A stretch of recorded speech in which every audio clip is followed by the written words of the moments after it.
மக்கள் என்னை வாழ்த்தி வைக்கும்.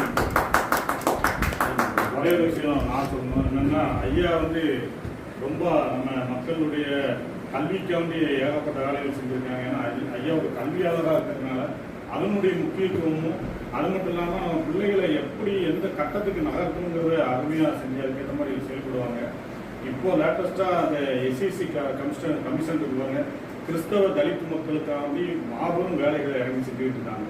அது மட்டும் இல்லாமல் ஐயா அப்படி இருக்கிறதுக்கு முக்கிய காரணம் மதிப்புமிகு அக்கா தான், அவங்களுடைய துணைவியார்.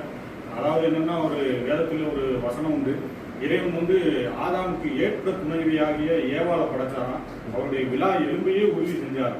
விழா எலும்பை உருவுறதை மட்டும் அவர் முழிச்சிருந்து பார்த்தாருன்னா பைபிள் சொல்லும் அயர்ந்த நித்திரையை கொடுத்தார் அப்படின்னு படிக்கணும்.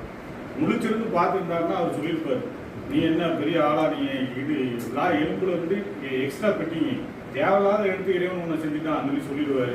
அதனால பைபிள் வசனம் ரொம்ப தெளிவாக சொல்லும், ஆதாமுக்கு இறைவன் அயர்ந்த நித்திரையை கொடுத்து அவருடைய விழா எலும்பு அவருக்கே தெரியாம உருவி ஏவாளை செஞ்சு அவர் பக்கத்தில் கொண்டு வந்து இருவரும் ஒரே மாமிசமா இருக்கீங்கன்னு சொன்னார்.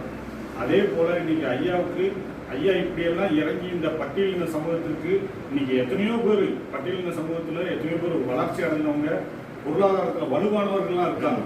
அப்படிலாம் இருந்தாலும் ஐயா அதெல்லாம் அவங்கெல்லாம் அந்த சமூகத்துக்கு செய்யாத மாபெரும் வேலைகளை ஐயா தூத்துக்குடி மக்களுக்கு, குறிப்பாக தூத்துக்குடியில் இருக்கிற பட்டியலின கிறிஸ்தவ மக்களுக்கு அயராக செஞ்சுட்டு இருக்காங்க. இதுக்கு முக்கிய காரணம் அவர்களுடைய ஏற்ற துணையாகிய இறைவன் கொடுத்த ஐயாவுக்கு கொடுத்த வரம் அன்புக்குரிய அக்கா அவர்களும் அவர்களுடைய ஊண்டுதலும். அவர்கள் ஐயாவை தடை பண்ணியிருந்தால் அந்த வேலையெல்லாம் செய்ய முடியும். இன்னைக்கு மனைவிங்கிறவங்க ரொம்ப முக்கியமான ஆள்.